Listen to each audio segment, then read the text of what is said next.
കാലാകാലങ്ങളായി ഈ മലബാർ മേഖലയെ റെയിൽവേ വളരെയധികം അവഗണിച്ചിരുന്നു.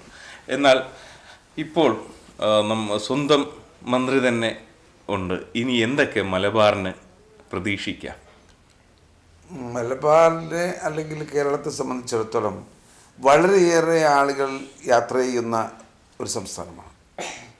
അത് ഇന്ത്യയിലെ വിവിധ സംസ്ഥാനങ്ങൾ തൊഴിലാവശ്യാർത്ഥം, ജോലി ആവശ്യാർത്ഥം, കച്ചവടം, വ്യവസായ ആവശ്യാർത്ഥം ഒക്കെ ധാരാളം ആളുകൾ പോകുന്ന ഏറ്റവും പ്രധാനപ്പെട്ട ഒരു മേഖലയാണ് കേരളം എന്നുള്ളത്. അത് മലബാർ മാത്രമല്ല, ഈ മലബാറിൻ്റെ വികസനം എന്നുള്ളത് കേരളത്തിലെ മുസ്ലിം ലീഗിൻ്റെയും ഐക്യജനാധിപത്യ മുന്നണിയുടെയും വിഷൻ തന്നെയായിരുന്നു.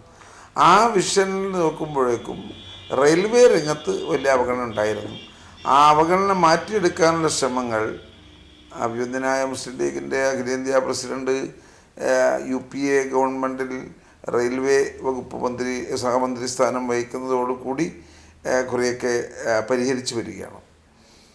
അതിൽ കുറേ കൂടുതൽ ട്രെയിനുകൾ ഓടിക്കാനുള്ള അവസരം ഉണ്ടാക്കുന്നു, റെയിൽവേ സ്റ്റേഷനുകളുടെ വികസനം ഉണ്ടാക്കുന്നു, റെയിൽവേ ലൈനുകളുടെ വികസനം ഉണ്ടാക്കുന്നു, പുതിയ റെയിൽവേ ലൈനുകൾ ഉണ്ടാക്കുന്നതിനെ സംബന്ധിച്ച് ആലോചിക്കുന്നു. അപ്പോൾ റെയിൽവേ രംഗത്ത് ഒരുപാട് വികസനം, ഇപ്പോൾ റെയിൽവേ സ്റ്റേഷനുകളൊക്കെ വളരെ നീറ്റായി വളരെ വൃത്തിയായി വെക്കുന്ന ഒരു രീതി അവലംബിച്ചുകൊണ്ടിരിക്കുകയാണ്. അത് വളരെ നീറ്റായിട്ട് പോകുന്ന ഒരു രീതിയിലേക്കാണ് പോകുന്നത്. ആ രീതിയിൽ റെയിൽവേ സ്റ്റേഷനിൽ കൊണ്ടുപോകാനും നല്ല ഭക്ഷണങ്ങൾ റെയിൽവേയിൽ ലഭ്യമാക്കാനുമുള്ള അവസരങ്ങളൊക്കെ ഉണ്ടാക്കിക്കൊണ്ടിരിക്കുകയാണ്. അത് അഹമ്മദ് സാഹിബിൻ്റെ പ്രവർത്തനത്തിലൂടെ വിജയിക്കുമെന്നുള്ളത് തന്നെയാണ് പ്രതീക്ഷ. പിന്നെ പല ട്രെയിനുകളും പുതിയ ട്രെയിനുകൾ ഇൻട്രൊഡ്യൂസ് ചെയ്യുന്നു. പിന്നെ ഈ ഹോളിഡേ ട്രെയിൻസ് ഒക്കെ ഉണ്ടാക്കുന്നു. പ്രധാന ആരാധന സമയങ്ങളിലോ അതുപോലെ തന്നെ മഹോത്സവ സമയങ്ങളിൽ പിന്നെ ഓരോ സമൂഹത്തിൻ്റെയും വിവിധ പ്രധാനപ്പെട്ട പരിപാടികളുടെ സമയത്തിലൊക്കെ ഹോളിഡേ ട്രെയിനുകൾ സ്ഥാപിച്ചുകൊണ്ട് പുതിയ ഒരു സംവിധാനം വളരെ വ്യക്തമായി വ്യവസ്ഥാപിതമായി കൊണ്ടുപോകുന്ന രീതിയിലേക്ക് നയിച്ചുകൊണ്ടിരിക്കുകയാണ് കേരളത്തിലെ റെയിൽവേ സംവിധാനം. ഇന്ത്യയിൽ മൊത്തത്തിൽ റെയിൽവേ സംവിധാനം മെച്ചപ്പെടുത്തി കൊണ്ടുവരുന്നതിനുള്ള ശ്രമങ്ങളാണ് അദ്ദേഹവും അദ്ദേഹത്തിൻ്റെ ക്യാബിനറ്റ് മന്ത്രിയും മറ്റ് സഹമന്ത്രിമാരും ഒക്കെ ശ്രമിച്ചുകൊണ്ടിരിക്കുന്നത്. ഒരു കാര്യം കൂടെ ചോദിച്ചോട്ടെ, അതായത് നമ്മുടെ കേരളത്തിൽ 3 തട്ടിലുള്ള ആൾക്കാരുണ്ട്. ഇപ്പം നമുക്ക് ചുരുക്കി പറയാണെങ്കിൽ വളരെ ഉയർന്ന ഹൈ ക്ലാസ്സിൽ ജീവിക്കുന്നവരുണ്ട്, പിന്നെ മിഡിൽ ക്ലാസ് ഉണ്ട്, പിന്നെ ലോവർ ക്ലാസ് ഉണ്ട്. പക്ഷേ ഇന്ന് ഒരു വീടെന്ന് പറയുന്നതാണ് എല്ലാവരുടെയും സ്വപ്നം എന്ന് പറയുന്നത്, താമസിക്കാൻ. പക്ഷേ ഇന്ന് കേരളത്തിൽ ഗ്രാമങ്ങളിൽ പോലും ഒരു സെൻറ്റിന് ലക്ഷങ്ങൾ വില വന്നുകൊണ്ടിരിക്കുകയാണ്. ഈ ഒരു അവസ്ഥ ഇങ്ങനെ തുടരുമോ? സാധാരണക്കാർക്ക് വീടെന്ന സ്വപ്നം സഫലമാകുമോ? അതിലേക്കായി എന്തെങ്കിലും ഇനി വരുമ്പോൾ ചെയ്യാൻ കഴിയുമോ? അതിപ്പോൾ എല്ലാവർക്കും വീട് എന്നുള്ളത് വളരെ ആവശ്യമുള്ള ഒരു കാര്യമാണ്. എല്ലാവർക്കും വീടുണ്ടാക്കാനുള്ള ശ്രമങ്ങൾ ഞങ്ങൾ ഗവൺമെൻറ് അധികാരത്തിലിരുന്ന സമയത്തൊക്കെ നടത്തി നോക്കിയിരുന്നതാണ്. പാവപ്പെട്ടവർക്കും വീട് വേണം. അല്ല, ഈ ഗ്രാമങ്ങളിൽ പോലും വില ഉയരുന്നതും ഇത് ഒരു ഗവൺമെൻറ്റോ അതിൻ്റെ പ്രവർത്തനങ്ങളോ അല്ലെങ്കിൽ പൊതുപ്രവർത്തനങ്ങളോ ആയി തട്ടിച്ചു നോക്കാൻ സാധ്യമല്ല. അത് നാട്ടിലെ പൊതുസ്ഥിതി അനുസരിച്ച് വില നിലവാരം ഉയർന്നു വരുന്നതല്ല. പക്ഷെ വില നിലവാരം ഉയർന്നു വരുമ്പോഴേക്കും സാധാരണക്കാർക്ക് വീടുണ്ടാകണം എന്നുള്ള കാര്യത്തിൽ സംശയമില്ല. ഈ 3 തരം പൗരന്മാർ, എല്ലാതരം പ്രത്യേക പൗരന്മാരെ സൃഷ്ടിക്കുകയല്ല. സാമ്പത്തികമായി ശേഷിയുള്ളവരുണ്ടാകാം, സാമ്പത്തികമായി ശേഷി കുറഞ്ഞവരുണ്ടാകാം, സാമ്പത്തികമായി ശേഷി ഇല്ലാത്തവരുണ്ടാകാം.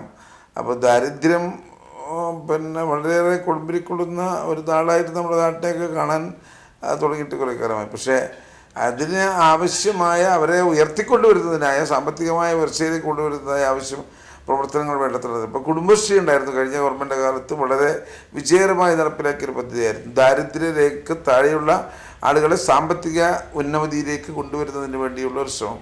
അത് ഞാൻ എൻ്റെ വകുപ്പിലൂടെയാണ് നടത്തിയത്. കേരളത്തിൽ വിജയകരമായൊരു പരിപാടിയായിരുന്നു. സാമൂഹികമായി പിന്നോക്കം നിൽക്കുന്ന ആളുകൾക്കുള്ള ഒരുപാട് ആനുകൂല്യങ്ങൾ നൽകിക്കൊണ്ട് വികലാംഗരായിട്ടുള്ള ആളുകൾക്കൊക്കെ നമ്മൾ വീട് വിൽക്കുന്ന കാര്യത്തിലൊക്കെ വളരെയേറെ ശ്രമിച്ച ഒരു ഗവൺമെൻറ്റായിരുന്നു കഴിഞ്ഞ ആ ഗവൺമെൻറ്. പക്ഷേ ഇപ്പോൾ വേണ്ടത്ര അക്കാര്യത്തിലൊന്നും ശ്രമം നടത്തുന്നില്ല എന്നുള്ളതൊരു സത്യവുമാണ്. ഇപ്പോൾ EMS പദ്ധതി എല്ലാവർക്കും വീട് എന്നുള്ള വലിയ ആഘോഷത്തോടു കൂടി പദ്ധതി കൊണ്ടുവരുന്നതിന് വേണ്ടി ഗവൺമെൻറ് തീരുമാനിച്ചു. പക്ഷേ ഇപ്പോൾ എവിടെയും എത്തുമില്ല. റേഷൻ കാർഡുള്ള ആളുകൾക്ക് മാത്രമേ വീട് കൊടുക്കൂ എന്നാണ് പറയുന്നത്. അത് വിരോധാഭാസമാണ്. ഒരു വീടില്ലാത്തവന് റേഷൻ കാർഡ് ഉണ്ടാവില്ല. അപ്പോൾ വീടുള്ളവന് മാത്രം റേഷൻ കാർഡുള്ളവന് മാത്രമേ വീട് കൊടുക്കുള്ളതുള്ളത് ഒരു വിരോധാഭാസമായ ഒരു പ്രവർത്തനമായിട്ടാണ് കാണുന്നത്. ഈ ഗവൺമെൻറ്റിൻ്റെ കൊള്ളരുതാത്ത പ്രവർത്തനങ്ങളിൽപ്പെട്ട ഒരു പ്രവർത്തനമായിട്ട് ഞങ്ങൾ അതിനെ കാണുകയാണ്. മൊത്തത്തിൽ ആളുകളുടെ ഇടയിൽ വലിയ എതിരഭിപ്രായം വന്നിട്ടുള്ള ഒരു കാര്യമാണ്. എല്ലാവർക്കും പാവപ്പെട്ടവർക്കും വീട് വേണം എന്നുള്ളത് ശരിയാണ്. ആ വീട് ഉണ്ടാക്കുന്നതിനുള്ള ശ്രമത്തിൽ ഗവൺമെൻറ് വേണ്ടത്ര സഹകരിക്കുന്നില്ല എന്നുള്ളത് ഒരു സത്യമായി നിലനിൽക്കും. അപ്പോൾ ഈ എല്ലാവർക്കും വീട് എന്നുള്ളത് വിജയകരമായി തുടരണം. ആ തുടർന്ന് കൊണ്ടുപോകുന്നതിന് ആവശ്യമായ പ്രവർത്തനങ്ങൾക്ക് അടുത്ത ഗവൺമെൻറ് വന്നാലും തീർച്ചയായും നേതൃത്വം നൽകാൻ ശ്രമിക്കും. എന്തായിരുന്നാലും താങ്കളുടെ ഒരുപാട് സ്വപ്നങ്ങളും ഈ വീടെന്ന് പറയുന്ന സ്വപ്നം പോലും സഫലമാക്കുന്ന ഒരു കാര്യവും ആലോചിക്കുന്നു. എന്തായാലും കേരള വിഷൻ്റെ പ്രേക്ഷകർക്കൊപ്പം വളരെ തിരക്കേറിയ ഒരു നേതാവാണ്. കാസർഗോഡ് ജില്ലയുടെ എല്ലാ കാര്യങ്ങൾക്കും അതുപോലെ മലയാളികളുടെ എല്ലാ കാര്യത്തിനുമായി ഓടി നടക്കുന്ന ഒരു നേതാവാണ് താങ്കൾ. കേരള വിഷൻ്റെ പ്രേക്ഷകർക്കൊപ്പം സഫലമീ യാത്രയിൽ സംബന്ധിച്ചതിന് ചേർക്കള അബ്ദുള്ള സാറിന് കേരള വിഷന് വേണ്ടിയും കേരള വിഷൻ്റെ പ്രേക്ഷകർക്ക് വേണ്ടിയും ഞാനൊരു വലിയ ആദരവോടെ ഒരു നന്ദി പറയുന്നു. അതോടൊപ്പം സാറിൻ്റെ മുന്നോട്ടുള്ള ഇനിയുമുള്ള ജീവിതയാത്രയിൽ ജനങ്ങളും ഈശ്വരനും സാറിനൊപ്പം ഉണ്ടായിരിക്കട്ടെ എന്നും പ്രാർത്ഥിക്കുന്നു. കേരള വിഷൻ സംഘടിപ്പിച്ചിരിക്കുന്ന സഫലമീ യാത്ര ജനങ്ങളുടെ വിജയയാത്രയായി പരിണമിക്കട്ടെ. ജഗന്യന്താവ് അനുഗ്രഹിക്കട്ടെ എന്ന് പ്രാർത്ഥിക്കുന്നു. ആശംസകളോടെ.